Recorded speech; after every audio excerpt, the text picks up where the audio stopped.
Mr. Not Guilty with Mr. Answer Right Back, Terrance Williams, OG Giggity. What you doing, bro? Big facts, man. Thank you for having me on. Man, for sure. I appreciate you pulling up on me, man. Yeah, man. You know, I just want to, I guess we can go ahead and get right into the meat and potatoes of this. Yeah, because I'm hungry. Yeah. Let's go. Where exactly did you grow up at, bro? New Orleans, born and raised uptown, Gertown. We moved from Gertown when I was like about 8, and we moved to the Callio Project. Yeah. Then we moved across the street from the Callio Project. I know a lot of people always wonder why I claim the Magnolia Project. Yeah. And the reason why I tell people that, because that's where I got my name from. Yeah. That's where I got all the fame, the hood fame and all that stuff, the Magnolia Project. Okay. So which projects was C Murder from? Callio Project. Oh, okay. Yeah, I used to live back there. Yeah. I kind of caught that when you said that. You know, that's where I thought he was from. Yeah, for sure. So how you become so famous in the hip hop world? BG. Then you know Wayne did that song when I said that song here. I miss my dogs. Man, I miss my dog. Yeah. And For sure. Word to Giggity. Yeah. So yeah. you know the rappers put my name in songs. Yeah. And you know me being one of the original street hot boys. Okay. You know, I gave them the name. Correct. Hot boy. Yeah. I'm hip. Big facts. Yeah, I know. I done seen a few videos where BG spoke highly of you. You know, and say he used to be in the car with you. You know, for sure. I know you and you Birdman and Slim, y'all brothers, right? Right. Correct. Yeah, for sure. That's what's Correct. up. I know it's a blessing to have like two brothers, you know, that's multi-millionaires in the hip hop industry, you know, and you know, just to have that as like a security blanket, both of them being pioneers, right? Well, it'd be a blessing if I was getting money from them. Yeah. Let me say that. So you know, so at that time, you know, so it's like, I love them. I always tell people this: I would never make a disrespectful video or talk disrespectful about them, because they was there for me when I was partially handicapped, meaning like when I was in prison. Correct. When, you know, I needed them the most. Like, I never wanted for nothing. I was penitentiary rich. Yeah, you know, I was able to help my children in school, and I was able to pay. And when it was in high school, they used to go to where he said to pay. And I used to pay a tuition from school, bro. You know what I'm saying? So I'm very grateful for them two guys, man. I love them, you know, but right now I got to get it how I live. Yeah. So when Cash Money like was the hottest label in the game, and you know everybody was singing every song word for word, you was incarcerated, man, right? Yeah, bro. Let me tell you what's crazy. I got locked up March 6, 1998. They got the deal March 30 of 98. Same month I got locked up, bro. Oh, for real? Yeah, that's wild, man. Yes. I know you was in there beating yourself up, wasn't it, man? Yeah, bro. Shout out to Wendy Day. Yeah, for sure. You know, she don't get enough credit, bro. Wendy Day been real a big help to a lot of celebrities, big artists that we don't know about. You know, she has really put her work in. Me and her real cool too. But yeah, they didn't want me meeting her early on. Yeah. Because I was in them streets. Okay. But yeah, man, I was in the feds for everything. I missed all the get your roll on. Yeah. Everything. Yeah, Cash Money on me, bling bling, all that stuff. I was in the feds. Yeah. So when you was incarcerated, what yard was you on? I started in Leavenworth. I've been in Beaumont, USP McQuarrie. I've been to Yazoo. I've been to Mariana, Jessup, Georgia. Yazoo twice. Yazoo Median, Yazoo USP. And then I went home from Mariana. Oh, okay. So were you ever housed at the same facility as Big Meech? Yeah, we was at Jessup together. Oh, y'all was at Jessup together. How long was y'all there? I think about a year or two. They started this control movement. So I had 5-minute moves or 10-minute moves. Right. Yeah. So I'm coming at the law library. I had to run to the unit to get something, right? So I said walk fast. They were like, they go the fastest man on the compound. So I be walking to the unit. So it was this big guy with dreads, with platinum, with diamond in his teeth. He was like, "Oh, gangster." So I look back, I see him and this light skinned guy together with braids. Like, what's up? Who you? He was like, man, we was such. He tell me about we was at a joint, because it's like 2008. Oh man, I want to say about 8 or 9. Yeah, about 2009, somewhere up in there, 9 or somewhere up in there, 2000, anywhere from 8 to 10. I want to cover that. So he told me about a joint we was in 2000. Yeah. Man, that was a long time. So I'm like, I said, I don't remember you, and I kept going. Then later on that day, right before dinner time, there was like Big Meech on the compound. I had never heard of Big Meech or BMF. Okay. When I was in USP McQuarrie, that's in Pine Knot, Kentucky. Because when you left the streets, BMF wasn't a thing, right? Well, I don't know, they might have was, but I'm in New Orleans, so correct, we local, yeah, so I don't hear nothing, you know. So but I heard about him in 2005 when I'm in USP McQuarrie. Yeah. So these are young, the BMF boy, they got knocked, they got popped, blah, blah, blah. So I'm like, who is that? I don't know what's going on with these people. Yeah. So then, so bring back up to speed. So that night, so guy was talking about Big Meech on the compound. Yeah. And I was like, how he look? It was like, he light skinned, he get the braids in. I was like, oh man, he was with that dude. I said, I might have made that dude look bad. Yeah. So for dinner time, they said let us walk around on the compound. And I see Big Meech like we like a little distant from one another, and we making eye contact, and he's trying to make his way to me, but every step he makes, somebody stopping him, getting me. I said, man, that dude must got somebody. That's Big Meech. You know what I'm saying? So the other dude who was with him must have told me, I know Gangster, I know. So I went to him like, what's up, y'all? You need something, to clean it up. Correct, yeah, for sure. So as me and Meech making eye contact, he making his way to me. We finally got together to do like Meech this guy. We shook hands, and he was like, man, Meech he said, man, I read the Ozone magazine. Yeah. He said, man, my heart go out to you, man. I want to meet you, man. Because I was reaching out to the average youth at the time. Yeah. I was like, well, that's what's up. So we walked out to the rec yard. He was telling me, I was a billionaire on the street. I had the money. I said, well, look, bro, you got a lot of time now, and now it's time for you to start reaching out to the mature. He said, man, I ain't gonna if I reach out to him, I'm gonna tell him how to sell drugs and not get caught. So I had told him, I was like, bro, right now, you just feeling a certain kind of way because, you locked up now. Yeah. We all go through that. He's sort of bitter a little bit. Right. So I said, we all go through that, bro. You gonna have a change. Yeah. And he had hooked up with this old head named Lloyd from New York. Yeah. And I was in then he had this dude, he was cool from Milwaukee. He had a thing, he was like, man, we about to get together, me, Big Meech, we about to get a whole power movement. Guys, you need to be a part of this. I said, what y'all doing? Oh man, we about to let the government know y'all gonna be putting drugs in our community. Y'all need to give it to us and we gonna pass. I said, you out your mind, boy. The government, boy, hide y'all. I ain't going to ADA playing with y'all. So I had told the dude, Lord, I said, listen, I said, bro, you need to get Meech on the positive thing, make him a vlog. Because when they used to run mines, and that was one of the mistakes I made. I had met this female, and in jail, bro, we get the female get to talk with that, right? So I tell them, look, when they give him a password, I'm gonna let her run this. And that's why I messed up, because I'm trying to kick it with the broad, and me and the girl got into it.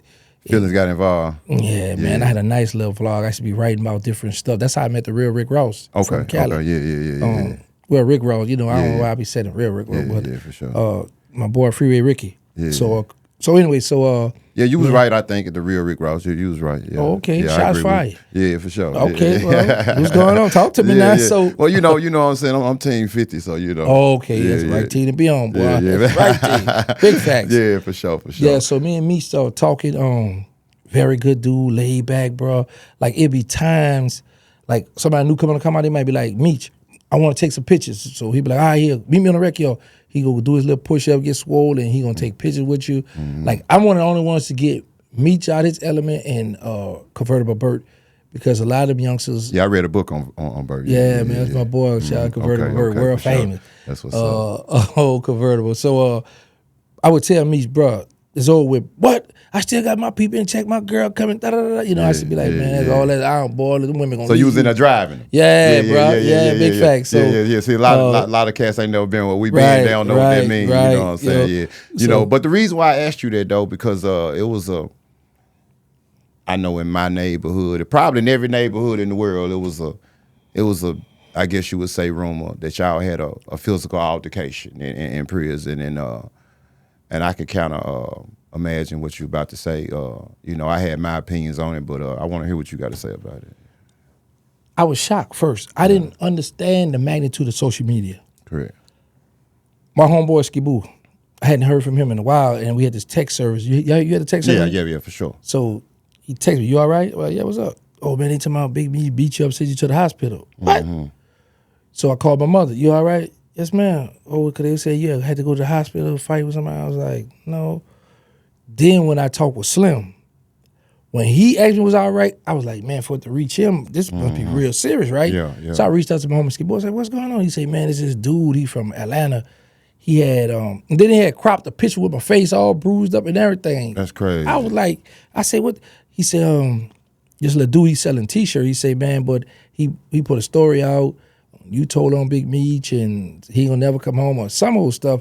I like, well, I fell in 98, Meech fell in 2005 or something. Didn't even make sense. Right, and I had an 840, El Cho 840. I got life, he got 30. I was like, I don't know. I got a heroin kid. This man had kilos. This man was kingpin, So he told me, I say, so what's going on? He said, man, it was at like 300-something thousand views at the time.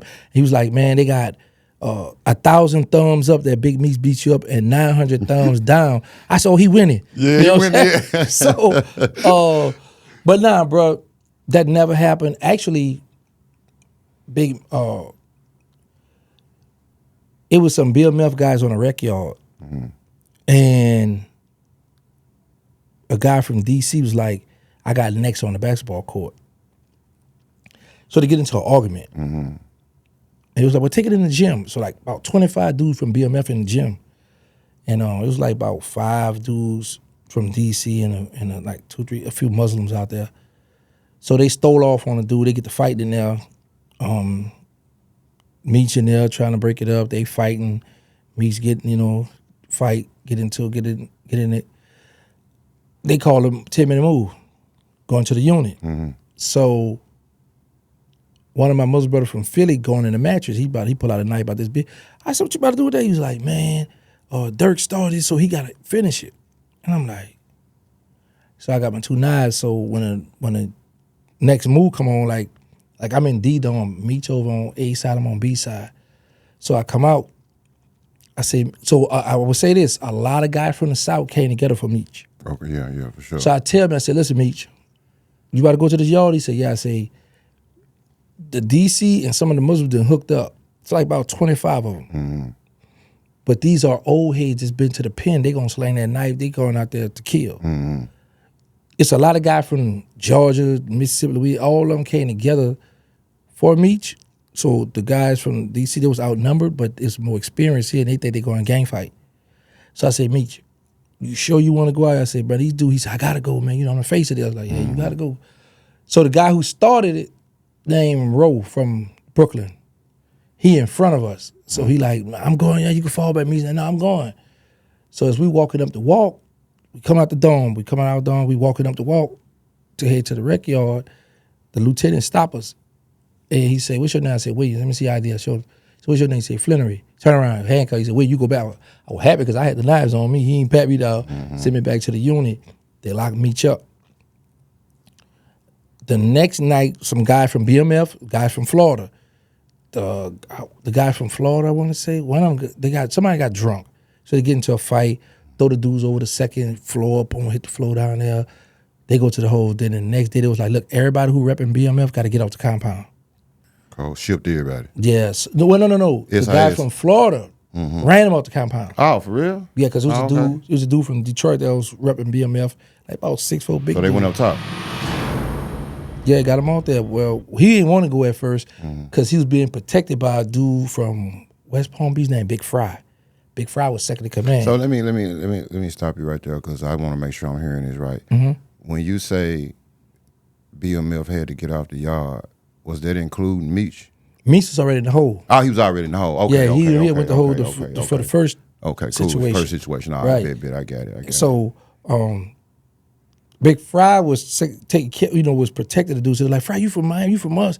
Why you gonna protect him? So Fry's like, man, come around there. So like, say like the cells right here, and you come around the curb where the council office around here, and the shower's back there. So they call Fry, come here. So when Fry walked off, the dude was by himself. So they charged the dude, whooped it with socks and lock, and beat him up, got him off the compound. So that's how. everybody who was repping, majority of them, say, who was repping BMF, it was some dudes whose bloods jumped in the BMF car. They had got BMF tattooed on the left side of their neck. On their neck, yeah. But Meech made it known. He said, listen, I understand y'all rocking with me, but I'm not going to plug nobody with no plug or nothing until I get out of prison. I ain't hooking nobody up with nothing. Yeah. So he made that known. So everybody that was drunk, because when he first came, it was him and one dude. And then, man, his little crew started growing. They'd go expanded. Eat. Yeah, then they'd go to rec yard and work out. Yeah, get that money. Man, bro, I was shocked at some of the guys that was running with Big Meech. Yeah, for sure. It happened. Yeah, following him, bro. Some of the, you see some of the dudes, you think there was real stand-up dudes stand on their leaders. own when they see someone come around who they would consider a boss in their eyes, they just turn to a poodle. You know what I'm saying? It just be crazy. That's when I heard that word. Oh, he gonna be food. He a plate. He be a green light on him. Like, what you mean? How he can't be in this car here representing the Bloods? He running with this crew now. Yeah. So what if they get into a beef with the Bloods and BMF? Yeah. Who you gonna ride with? That's crazy. Politics ain't nothing nice on the joint. So when Meech came home, I know you seen he I guess he felt like he was his own man. He decided to jump in the photo with Rick Ross, who we all know was 50 Cent biggest op. And considering that he was, doing business, 50 helped his son make over $5 million, put his son in rehab, helped him get his life together. What's your thoughts about Big Meech making that move when he came home? All right, first to answer the first question, me and Big Meech didn't never have a fight. So now to answer that, I didn't see nothing wrong with it. Okay. Because when I come home, I learned that you got to pick a side. I was like, what? I looked at it like this. Big Meech felt like 50 with the guy named Rick Ross. Made a song, I think I'm Big Meech, Larry Hoot. Remember the song he made? Yeah, I remember that, yeah, for sure. So Meech might have felt like, okay, he made a song, put me out there, kept my name going, let me go over here. Then I'm hearing from the son that, not from the son, from social media that Ross gave him a few dollars to hold him over. Yeah. You know what I'm saying? So it's like, Meech might have looked at it like, bro, y'all beef is y'all beef. I don't have nothing to do with that. I'm cool with you. I'm cool with him. But Meech had to learn, just like I had to learn when I come home, that no, this is a new world out here. You gonna pick a side, and you gonna get over that. But Nicki Minaj been had that song, pick a side. She been saying that, right? So it Meech just got caught up, bro. But I would say this: the thing that I didn't like about 50, what 50 did, 50, you already had the information. You waited to Mad Day because if you think about it, 50 stood side by side with Meech and introduced him to the world, was about to blow him up. Like, this the BMF, this who is behind, let's go. Correct. But when he took that picture, come on, 50 already had that ammunition, bro. Yeah. So it shows people like the internet love lies, but bro. see, I'm going to tell you though, it go all the way back to, when I was in prison, I had the 50 Laws of Power. The joint he did with Robert Greene, they rewrote the 48 Laws of Power. And, dude play chess for real, when it come to like seek and destroy and, like he a master of that, and I just felt like, he was holding it, you know what I'm saying? Like, but let me ask you this, because you a guy from the streets. And I get what you're saying. I know where you finna go with this. Like, you know what I'm saying? So basically, if you don't deal with rats while you doing business with them. And you accepted it, you put into the world. Them. Yeah, for sure. I get it. But they were mad, they come, look at this, y'all. Come on, man. Yeah. So people got to look at it like, come on, Fit, like, what's up? Yeah. I just, maybe 50 was on some like, okay, maybe he found out about the snitching rumors or whatever after he had already locked in with Lil Meech. No. You don't think so? Well, I would say this. I don't know about him and Meech, but I would say this. The room when Meech was in jail, it was already circulating. Oh, okay. 50 still on social media. Yeah, okay. Come on now. He already had that. Now I'm gonna say this, I be on social media a lot, you know what I'm saying, or whatever. And I never heard. The first time I heard anything about Big Meech snitching was when Blue Da Vinci said it. Okay, but this before Meech got out. You must be about to make a movie with 50. I'm just saying. Something must be about to go on. Cut me in and cut it out. Cut you in, cut it out. Yeah, man, because you show. Yeah. Now, I'm just, it is what it is, man, for sure. I'm just looking at it all. I'm just showing people like, what we doing out here is we standing on street business. Because first of all, street business should have never entered the internet. Okay, now it's here. So now you got people, selected politicians, you got people that play favoritism. Correct, they do. Because you got, like I said, like 50, a lot of people love, respect, look up to 50 for the hustle. I always tell people that I'm ready to retire from YouTube and go do my Tyler Perry 50 Cent for his movies. Yeah. So when you look at that aspect, you're like, okay, bro, they showing us we can come from the hood, we can get this money. Mm-hmm. But then you showing me like, okay, what you on? Are you on like I don't mess with rats, or are you on I mess with rats if it's beneficial to me? Or when you make me mad, I'm gonna hit you with this. I'm gonna help you up, I'm gonna build you up, and I'm gonna destroy you. Yeah, okay. You know, so I just be showing my youngsters like, don't get caught up in a lot of these celebrities. Don't praise them and look up to them. Just look at what they did positive, see what you could take from them and make some money. But at the end of the day, everybody got flaws. Everybody wear a mask, I believe. Yeah, for sure. Yeah, I agree with that. My personal opinion on it, I feel like Rick Ross really played Big Meech. I feel like he used Meech as a pawn to antagonize 50. I could go there with you. And he knew that if you know 50, you know how he gonna react to that. You know, and he, and if Rick Ross had any love for Big Meech, he would have told Meech, you don't need to be on this picture with me. Because you got a bigger check with dude, and you going to basically mess it up if you get on this picture. I mean, if I was Rick Ross and if I had love for Meech, that's what I would have told Meech. You know what I'm saying? Like, if I'm going to look out for you, I'll do it on the low. You know what I'm saying? Because this right here going to mess that power up. But Ro be doing what I be doing certain dudes. Certain dudes I know I take a picture intentionally because I know it's gonna upset a lot of people. Yeah, for sure. Yeah. Nah. Yeah, for sure. I get it. So, you gotta respect Rick Ross because Rick Ross showing 50 like, boy, I still got your people. Yeah. They still love me. Yeah. So they got a battle going on. Yeah. It's two giants that's just be going there. I love it though, sure, bro. It'd be fun for YouTube, for social media altogether. So what's your thoughts? What's your thoughts on the rumor that everybody saying Meech snitching? The lady came out. She think it was an old girlfriend of his. Said he hooked her up with the detective and all of that. What's your thoughts on that? I was on the compound with Meech. I got the paperwork too, and okay. Yeah, because we had did me and OG Sane and the Dewberry, we had did a podcast on it, and I got the proofs where it was. I met her through Blue, not through Meech. Now, we would never know if Meech knew from the beginning, because you got some female that'll act off, emotions and be like, I'm gonna help get my man out if I could do a third party, Correct. Or we don't know if she might have told me, and me like, look, do what you do, just keep my name out of it. I want my name to stay clean, but I want to get out of here. Yeah. So a lot of that stuff, bro, I looked at it, but some of that stuff I would just be like, because I already know how the internet gonna go. You got people who gonna still take Meech side, you got people who don't like Meech. Yeah. You got people who gonna be like, man, I don't believe him or I believe him. So people of mine already made up. Yeah. But I was on a compound with him. I saw his paperwork. I saw his stuff. I saw what the government he must asking for $100 million to cut some of his time. He's like, I ain't getting people no more about money. Yeah. So, but with the brother Cuffy, you can't just say ignore him and say he a liar. Correct. Because he bringing up some strong allegations. He definitely is. Because it'd be a slap in his face. Shout out to Cuffy too. Yeah, so it'd be a slap in his face just to be like, oh, I'm gonna ignore what you talking about because this Big Meech. Exactly. This is a hood celebrity, big dog, woo. So those were situations where you gotta sit down and be like, who I believe, what I believe. At the end of the day, once I turn this TV off or turn my phone off and I lay down, I got my own bills and problems. Yeah. But when it comes to social media, what side you gonna take? I mean, it all play good for a story.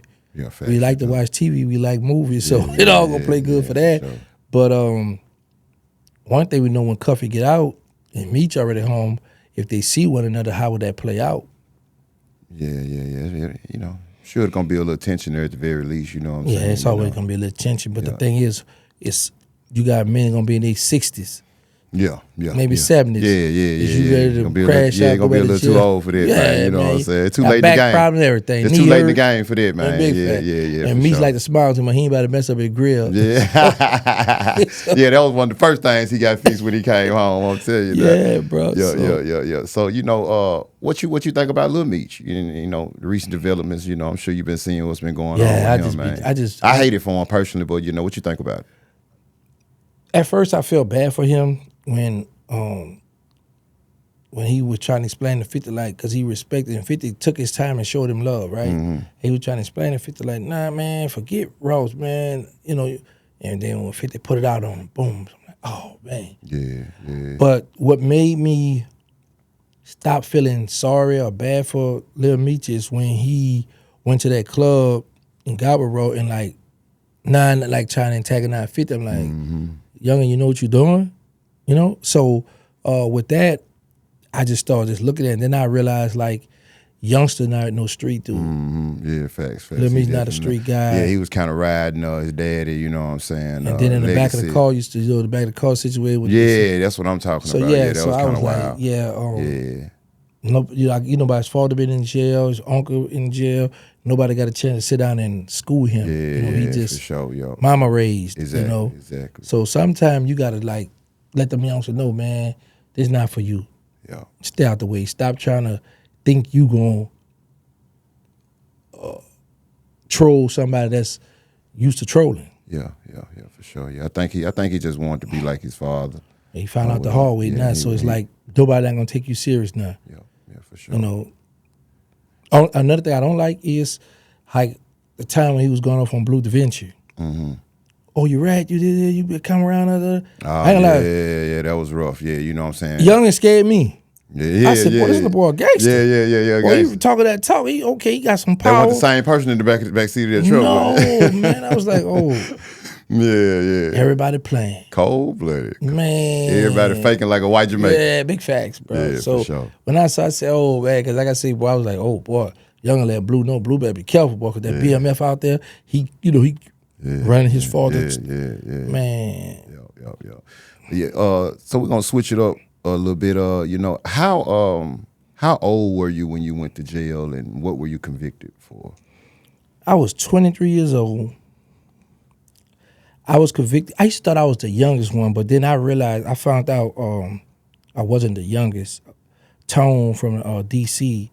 Was the youngest to be charged with an 848. I was charged with an 848, continuing criminal enterprise, the same charge, Big Meech, Freeway Rick Ross, the Kingpin statute. Correct. 848. Yeah.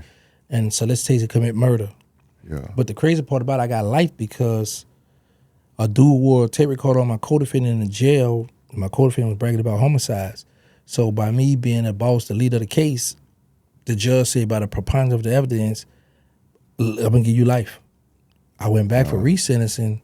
I got sentenced to life plus 20 in 1999. June 24, 1999, my case got overturned because of my co-defendant in 2000 of October. Then I went back for resentence in 2002. Of March 2002, he gave me life again. Okay. So I understand I could give you less, but I just can't justify giving you less time I gave you a co-defendant. So with that, I'm gonna give you life again. I'm like, man, you just said in my sentence and my co-defendant orchestrated, you believe it was his guns, but you keep giving me life. Yeah. That's crazy. Yeah, bro. So because I seen a lot of reports, and you get different little, you know what I'm saying, stories here and there. How many bodies did you admit to or were charged for? I just found that so crazy on social media how people will take something and run it, right? Mm-hmm. When I sat with the homicide detective, I confessed to 40 homicides. Okay. But it wasn't just me. It was like the original Hot Boy Sterling doing the mosquito. Either I was there or drove the car or participated in the shooting. That it wasn't just me killing 40 people. Correct. So a lot of people took that and ran with it. And I didn't care to correct it because I was like, okay, that's going to keep me with another interview. Yeah, for sure. People take stuff, twist stuff out. I got somebody gave me that game about a week ago. Like, stop defending. You know what I'm saying? Yeah, that's just gonna lead to more money. Facts, yo. Cause when you try to, When you try to answer every rumor, then you go to the big podcast people, they're going to be like, well, man, you already talked about this already. You already answered this. You already did. So a lot of stuff, I just let it go. And then later on, come back, address it later once I feel like something about to die down. Like, all right. Yeah, And I've been home 3 years, 8 months. So was it 9 months now? This is a fresh month. Yeah. So anyway, people wonder, like, man, how you been staying relevant? My haters. Yeah. They're going to put my name in the title. They know they put my name in the title. They're going to get views.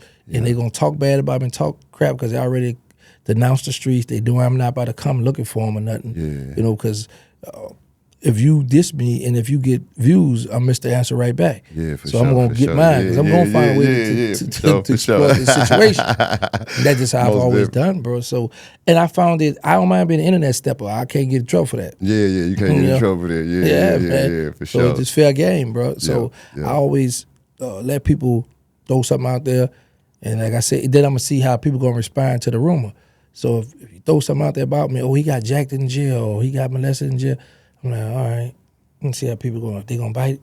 Because you got some people, man, we don't believe that. Miss us with that. Exactly. Or some people like, oh, yeah, I figured that because he act like this, or he sit like this, or he talk like this. Yeah. Like, okay, cool. So now when I go do this interview, I got something to talk about. You know, it's crazy that you kind of just spoke on that because as you being what I would consider a great associate of mine, you know what I'm saying? And I definitely wasn't going to speak on no sucker shit, that a sucker made up, you know what I'm saying, or whatever. But when I first heard that, of course, I was always a Cash Money and No Limit fan, you know what I'm saying? So, but for the Cash Money fans that ain't necessarily from the streets, they probably wouldn't have heard of you, you know what I'm saying? And so when I heard it, I got a few partners from New Orleans. I used to be on right there on St. Bernard, and I got a partner I need you to help me find too, man. He used to own a clothing store on St. Bernard.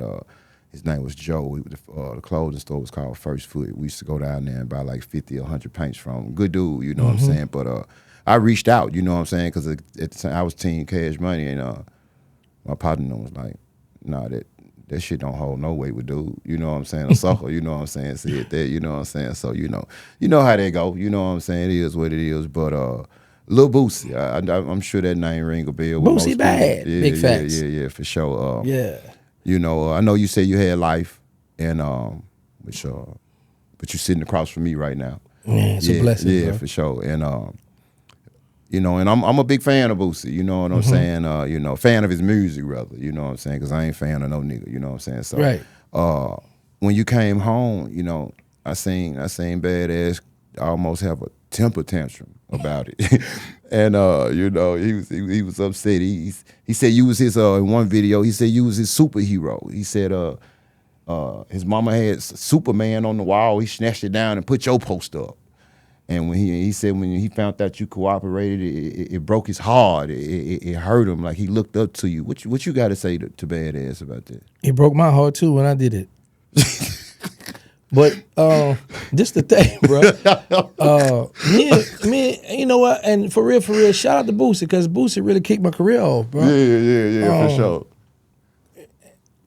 I understand it because Boosie lived like an hour, Baton Rouge an hour from New Orleans, right? Yeah. But he cool with Soda Slim, Magnolia Slim, BG, they brothers, him and BG real tight. So it's like you hearing all these stories, right?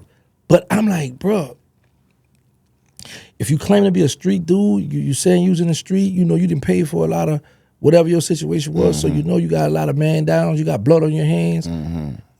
You should never be excited or put another man on a pedestal. Because you from the hood too, so it's like, okay, I always told people, I say, they call us country down south, right? Yeah. But we do the same thing just as the big cities. We got big drug dealers, got people that kill, got people that get money. You got people that mess with girls, drive foreign cars, dress nice, wear jewelry.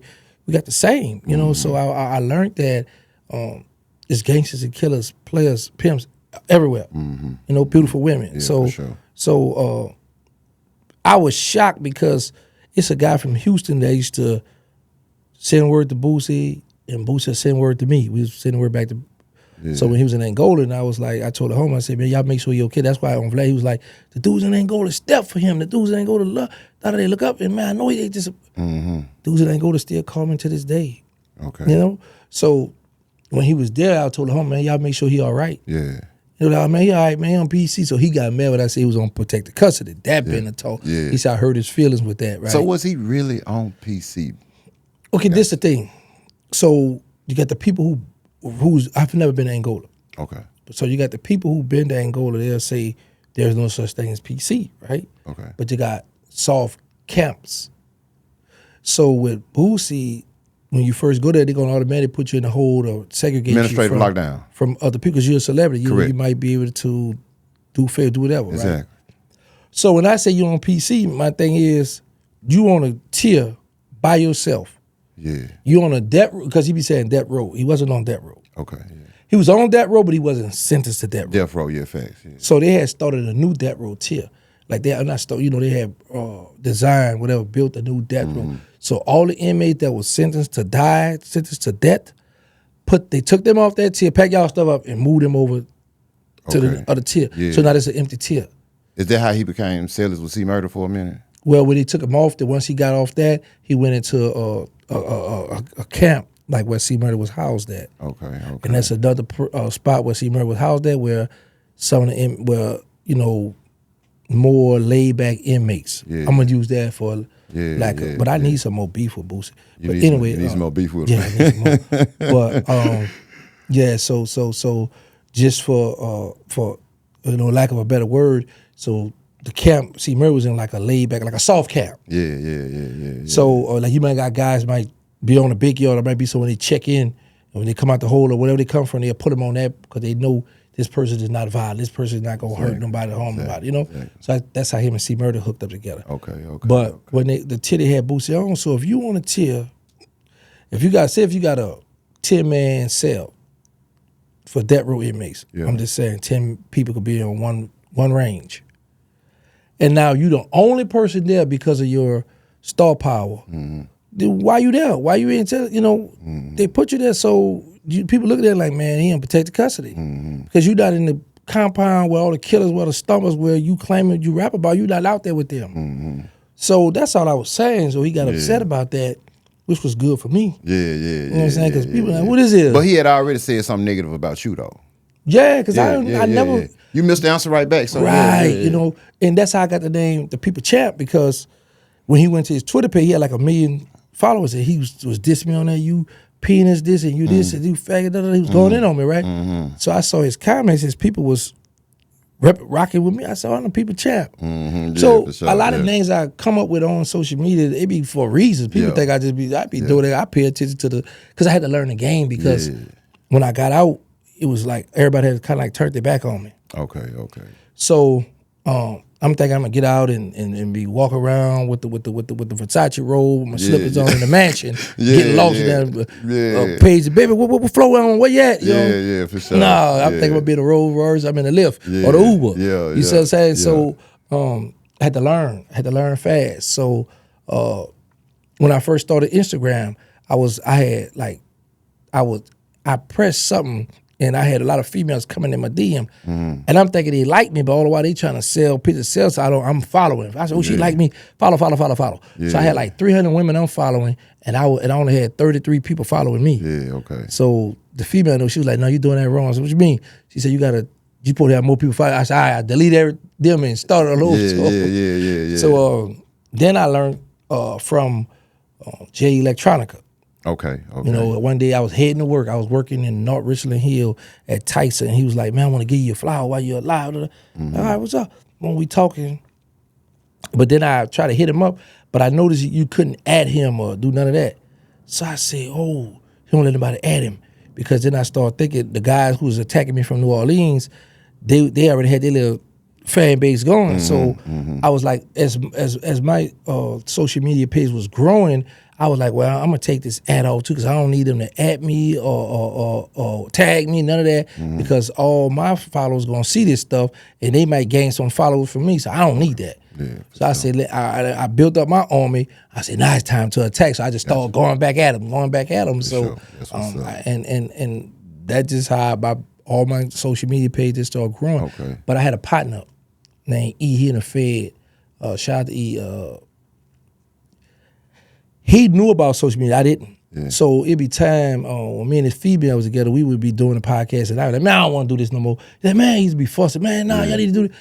And I was like, man, why he so hard on? I don't want to keep doing this stuff. Yeah. So what really scared me one day, because when me and Boosie was going at it, I got on live. I come from work, I got on live, and I had 5,000 people in my live waiting to hear what I had to say about Boosie. Yeah. And it's scared because I'm like, you got 5,000 people looking at me. I don't know who you. Yeah. I can't see. I don't know what you doing. What's going on? That for stuff sure. spooked the mess out of me, bro. Because when you went to jail, there wasn't no cell phones. It was cell phone, but we had Pronco phone. Okay. It wasn't no FaceTime and all that. None of Taking that. pictures with no phone. It was the beeper, Pronco. Yeah, You know what I'm saying? So now you out here with all this crazy, all this old, the voice, what that thing, the GPS tell you turn here. I'm like, how this thing gonna tell me turn? Yeah. I make a wrong turn. Blue, blue, go this way. I'm like, whoa. Reroute you. Yeah. That stuff was freaking me out when I got out. So, How many years did you do, Gangster? 23 years, 10 months. 23 years, 10 months. Yeah, man, Okay. day for day. Day for And day. I never picked up a cell phone until my last day in prison, and the cell phone somebody gave me was just press it. Yeah. It wasn't still go online, go look at this stuff, go, you know what I'm saying? So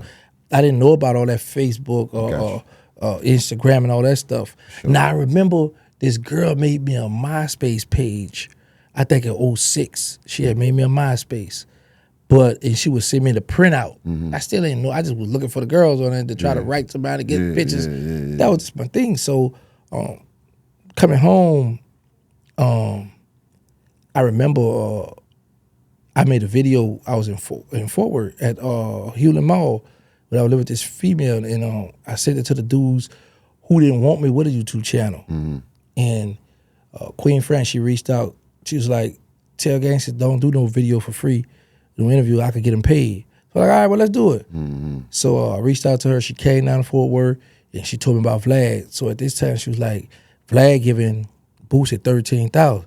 So yeah, so it was a Sunday. I never get it. She put me on the phone with Vlad, and I said, I want 13. He was like, that's kind of high. I can give you 10. I said, so. Yeah. So to the highest bidder. Yeah. So he sent me $2,000 out. I had got her out the way, gave her, and then I was like, I don't believe this man about to give me no 8 more thousand, right? It's true. So I went to this studio. We do the interview.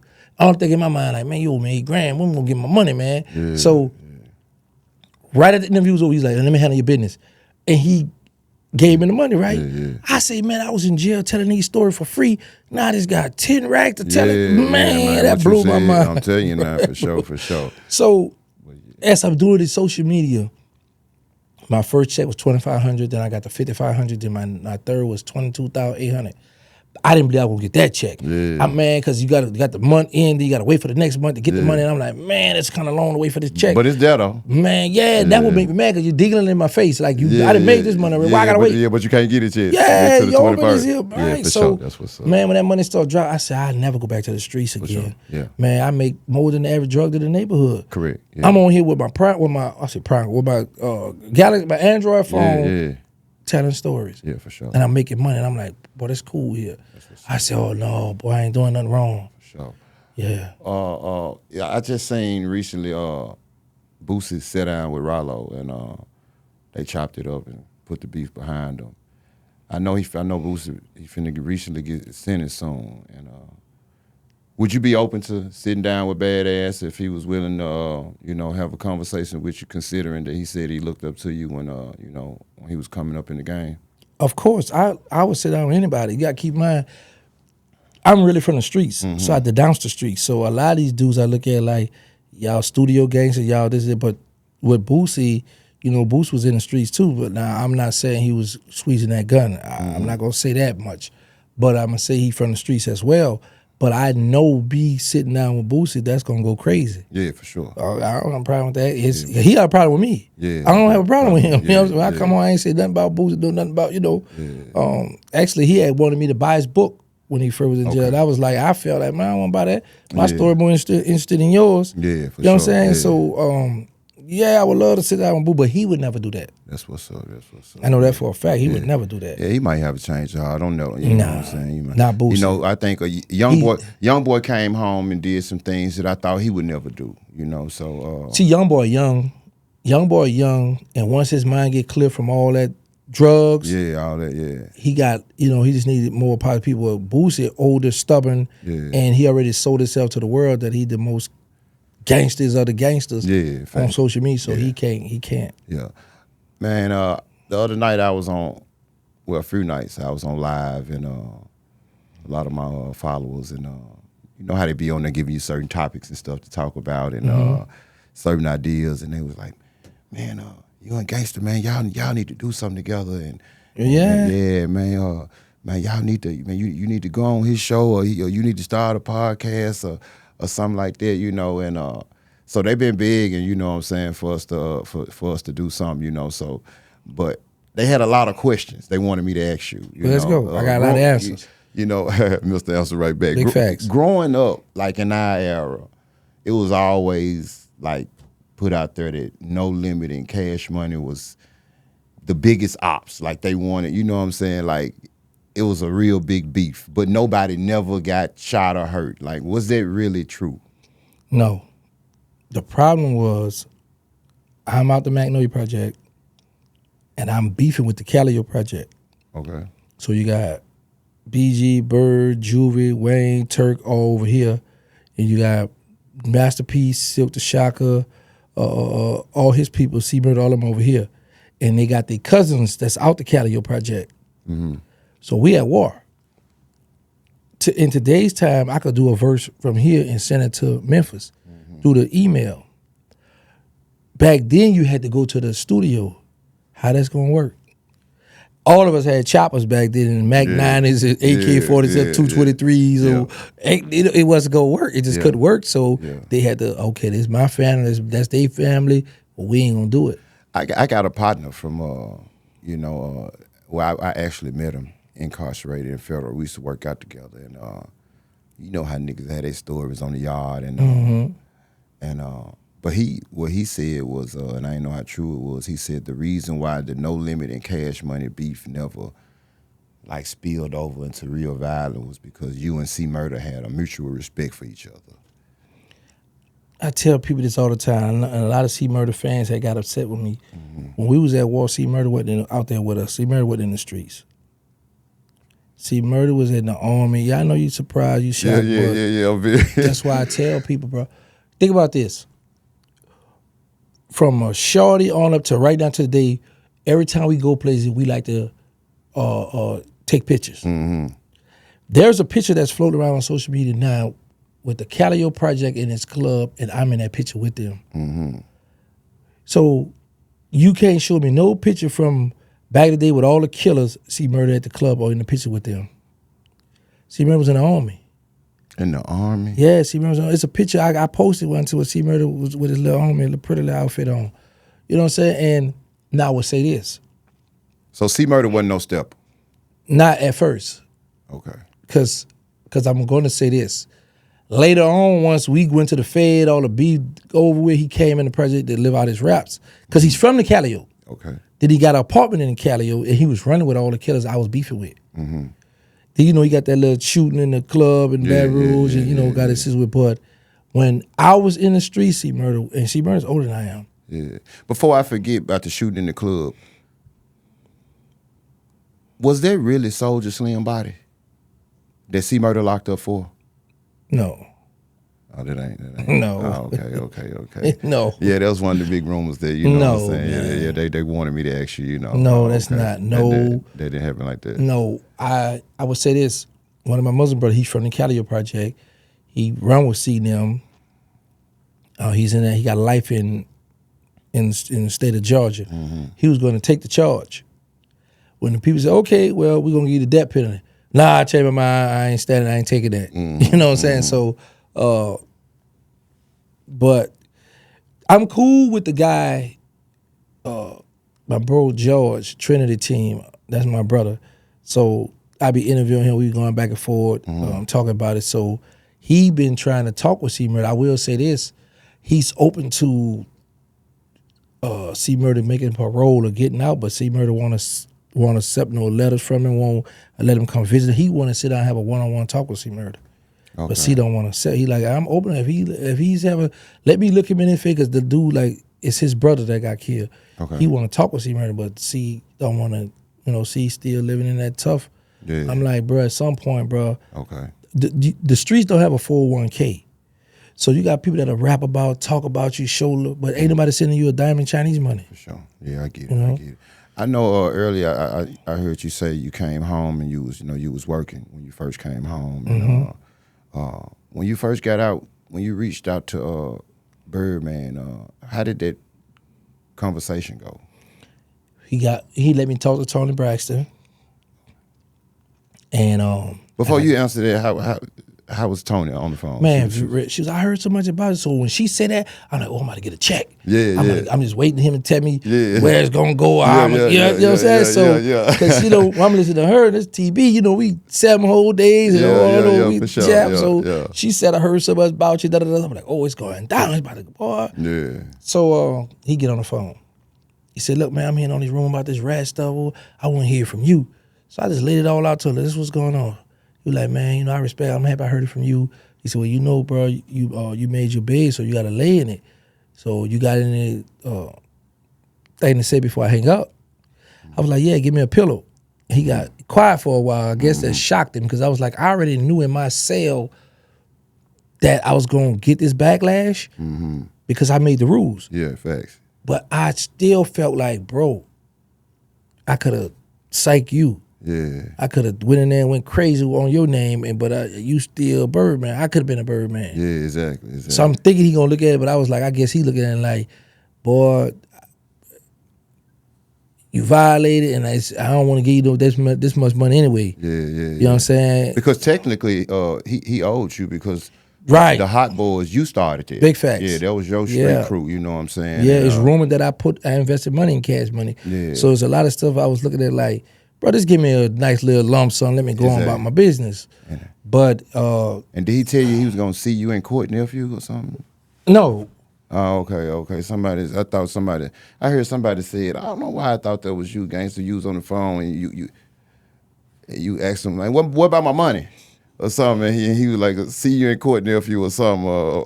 Maybe that was somebody else or something. I don't know, but yeah. But where your money at though, Gangster? I'm still trying to figure out. Yeah. But at this point, this October, right? Yeah. January, February, March. No, it's yeah. October. Yeah, I've been home like 3 years and 9 months at this point. So I'm happy. I'm not where I want to be, but I'm happy. I don't want for nothing. Yeah. I could travel. I've been enjoying life. Meeting people, showing love. That's people. what's up. So you good? Yeah. For sure. Yeah. Considering the rumors about surrounding BG and about his cooperation, may or may not have, and Birdman still embraced him. From what I heard, gave him $1 million, and considering how he tried to carry you when you came home, and you being his brother, how does that make you feel? And you basically were the reason for the Hot Boys. I learned just because I say we blood or you my brother, that don't mean nothing. We not getting money together. Correct. Because I was ready to go against Bird and we was in the streets for one of the Hot Boys. Oh, okay. So to make a correction too, he never gave BG that $1 million. Okay. BG made a song about that, talking about that. Okay. But BG totally Cash Money from when he was a short. He raised BG, so yeah. I be like, with me always being a leader and a person could think, I don't get upset when somebody pick a side or chose somebody. You know what I'm saying? Because you're not taking care of me. I don't buy friendship. It's too expensive. Yeah. So my thing just be, okay, y'all do y'all. I'm gonna do me. I'm gonna find me a little lane, just stay out the way and just grind like that and come up. And now when I talk to the average youth, I can really tell them like, hey, I started this from here. This is how I come up. This was this.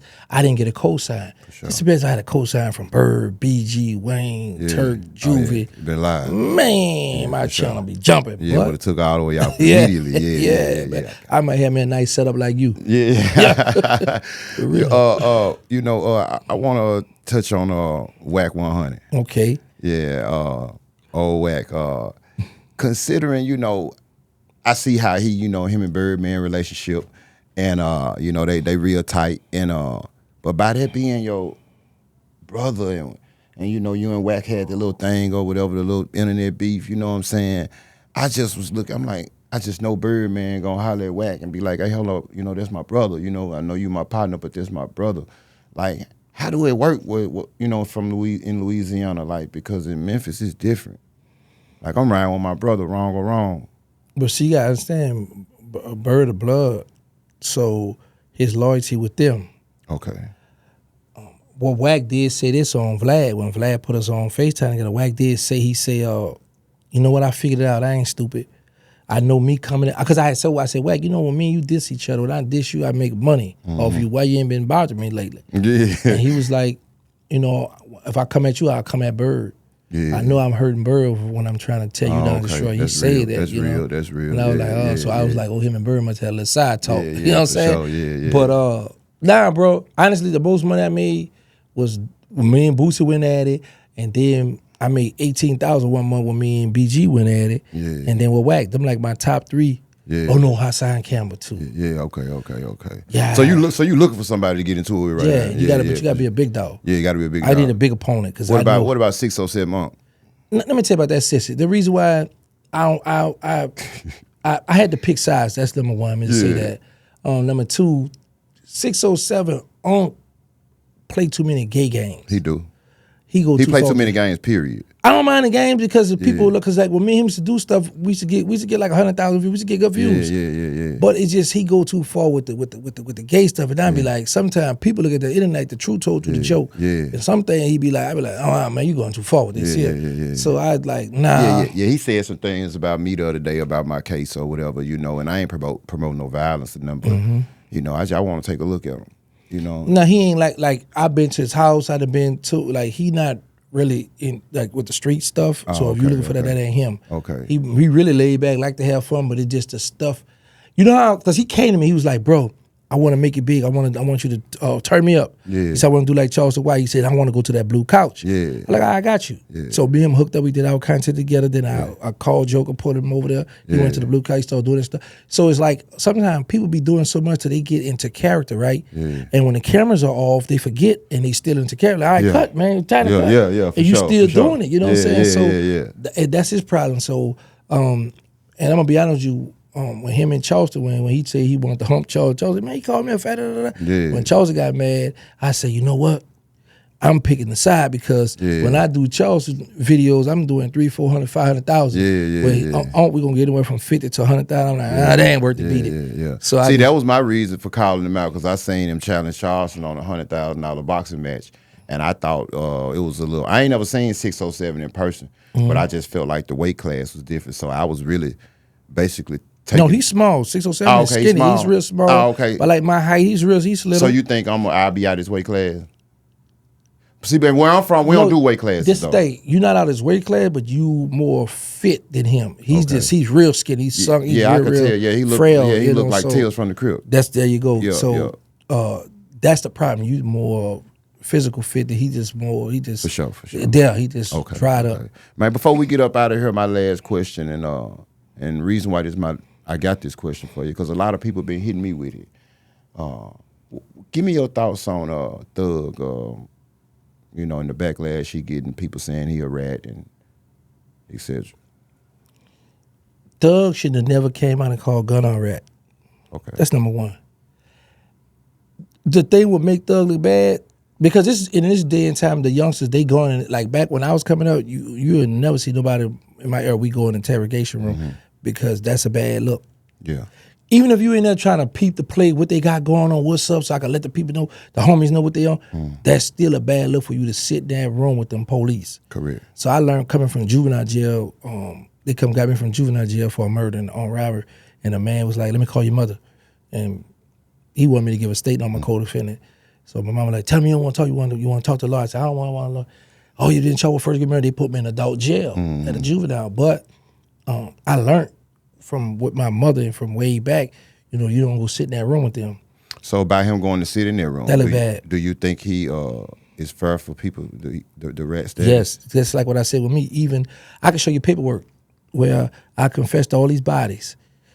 But like Boozer said, how we know you might got somebody else on the investigation and we don't know about? Yeah. There's you and them detective was in that interrogation room, so how we know that's all you told the people? Yeah. And then what made Thug look bad when he said, I make promises, just don't tell the world. You know you did See, something wrong. I ain't sit down and watch the whole thing. Take your time and go sit down on it. The only thing, I gave my judgment on it without watching it, but my judgment was if Thug was a rat, the whole Atlanta would be locked up. If he was an No, that ain't true. See, people got picks to choose. That's like I got picks to choose. Yeah, they got don't go list. Right. When I said I didn't tell them people nothing about no cash money. The prosecutor was upset with that at my sentencing. For sure. All right, I appreciate it, bro, man. You coming through, stopping through the show. Wow. OG giggity. Bro, next time have some water, drink some food in this nice setting you got. Yeah. Most We definitely, out. man. I got you, man.